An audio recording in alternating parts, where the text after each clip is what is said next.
Good morning दोस्त। हा माझा सोडून दे, मराठीमध्ये बोलते, मला इंग्लिशमध्ये आपला झिरो आहे। माझा पहिला ब्लॉग आहे हा आणि माझं रोजचं रुटीन काय आहे बघू, तुम्हाला दाखवू का?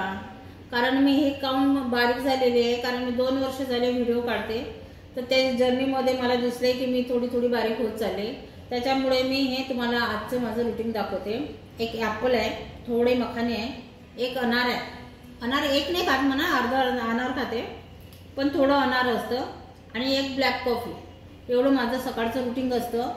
मी बारीक झाली ना, म्हणून मला असं वाटलं की तुम्हाला पण सांगावं की हे सगळं खाल्ल्याने, रुटीन केल्याने, सकाळची म्हणजे बरोबर नाश्ता केल्यानं तर आपण बारीक होऊ शकतो 100%। ठीक आहे, तर असंच मला रोज तुम्ही बघत राहा। मी रोजचं तुम्हाला काही ना काही सांगत राहणार। ठीक आहे, तर मला बघा, सबस्क्राईब करा, लाईक करा, आणि तुमची खूप आवश्यकता आहे मला लाईक सबस्क्राईबची। धन्यवाद, बाय बाय।